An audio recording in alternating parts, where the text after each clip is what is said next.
ఈరోజు ఒకటే చెప్తున్నాము, మన హోంమంత్రి అనిత గారికి చెప్తున్నాము. ఆమెమో మేము ఢిల్లీకి పోయి, మా జగన్ అన్న ఢిల్లీ పోయి ధర్నా చేస్తుంటే బూటకపు ధర్నా చేస్తున్నారని చెప్పినారు. ఎక్కడ చంపినారు, ఎంతమంది ఉన్నారు, ఎక్కడున్నారని ఆ విధంగా ఆమె ఈరోజు 36 హత్యలు ఎక్కడున్నా అని చెప్పినారు మా జగన్ అని చెప్తుంటే, ఈరోజు హత్య కదా ఇక్కడ చేసింది, హత్య కాదా? సీతారాంపురంలో, మహానంది మండలం సీతారాంపురంలో హత్య చేసినారా లేదా? లేదంటే అది కానీ మా వైసీపీలో చంపినారు కానీ దానికి కానీ చుట్టారా?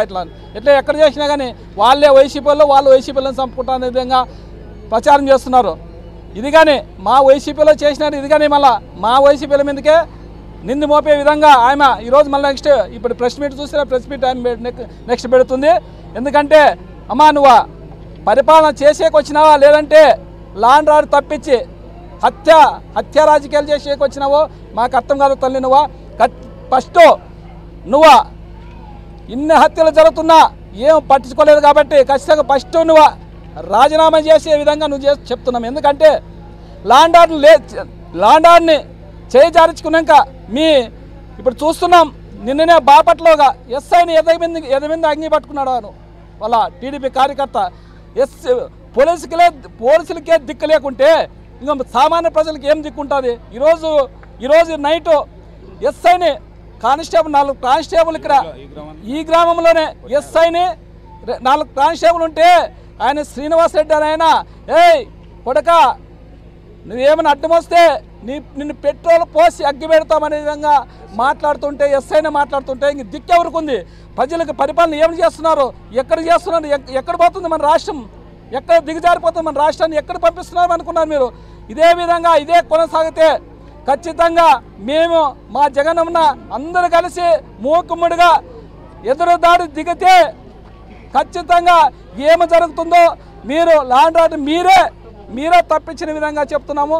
ఎందుకంటే ఎన్నో హత్యలు 36 మొన్నటికి 36 మొన్న ఒకటి. అదేవిధంగా మొన్ననే మా ఆస్పర్ మండలం బిల్లేకల్లో ఎంతమందికి అయితే రాత్రి రాళ్ళతో విసిరి కట్టలతో కొట్టి ఎంత బీభత్సం చేస్తున్నారంటే మా కాన్స్టిట్యూషన్లోనే ఆలూరు మన ఆస్పర్ మండలం బిల్లేకల్లోన దాదాపుగా 10 మంది కాళ్ళు చేతులు ఇరిగిపోయినాయి. అదేవిధంగా మళ్ళా అది జరిగినందున మళ్ళీ నైటే మళ్ళీ ఇంట్లోకి పోయి మా కార్యకర్త కలిసి ఆయన కానీ ముందు తాగి ఆత్మహత్య చేసుకునే విధంగా ఇంత భయభ్రాంతులు గురి చేస్తున్నారు. ఖచ్చితంగా ఇది మేము మాత్రము మీ ప్రభుత్వానికి అదే పదే చెప్తున్నాము. పవన్ కళ్యాణ్ గారు ఆయన ఎక్కడున్నారో, కూటమి ప్రభుత్వంలో నేను ఏదైనా ప్రశాంతత నెలకొల్తాను విధంగా జగనన్న మీద ఎంతో ఒంటి కాలం మీద లేచేవాడు. ఈరోజు ఎక్కడ పోయినాడైనా? పవన్ కళ్యాణ్ ఒకటే ఆడుతున్నాము, నువ్వా అధికారంలో ఉండవా లేదా, నీకు మంత్రి పదవి ఉందా లేదా, ఒకటే అడుగుతున్నాం. ఏం చేస్తున్నారు? ఎక్కడ నోరు మెదపలేదు నువ్వు ప్రతిపక్షంలో అంటే చంద్రబాబు నాయుడు మీరు కలిసి చేస్తున్నారా, లేకపోతే చంద్రబాబు నాయుడే హత్యగా రాజకీయాలు చేస్తున్నారా? ఖచ్చితంగా మీరు సమాధానం చెప్పాలి దీనికి.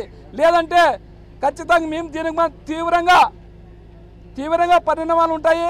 మేము కానీ ఏదికైనా కానీ తెగినామంటే మేము కానీ ఏదైనా కానీ ఖచ్చితంగా చేస్తాము. ఎందుకంటే మా జగనన్న ఈ హత్య రాజకీయాలకి అసలు ఫుల్ స్టాప్ పెట్టాడు. ఎందుకంటే 19 నుంచి 24 వరకు ఎక్కడే కానీ సొంత వాళ్ళ స్వలాభం కోసం ఏమో హత్యలు చేస్తున్నారు, కానీ రాజకీయ హత్య అనేది ఎక్కడ ఒక్కటైనా రాజకీయ హత్య జరగలేదు. ఎందుకంటే మొన్న 19లో చూసినాం, పరిటాల శ్రీరామ్కి ఆయనకి హాని కనుగతానం చేస్తే ఆయన ఎమ్మడనే 4+4 గన్మెన్లు ఇచ్చిన మా జగనన్న. అదే మీరు ఉన్నిన్న వాళ్ళకి గన్మెన్లు తీసేసి ఎప్పుడు సంపదామా ఎప్పుడు వెళ్ళగొడదామనే విధంగా మీరు రాజకీయం చేస్తున్నారు. మా జగనన్నకి చంద్రబాబు నాయుడికి చాలా వ్యత్యాసం. ఎందుకంటే మా జగనన్న ఏదన్నా కానీ మంచి కోరుకుంటాడు, మంచి పరిపాలన ఉండాలంటాడు.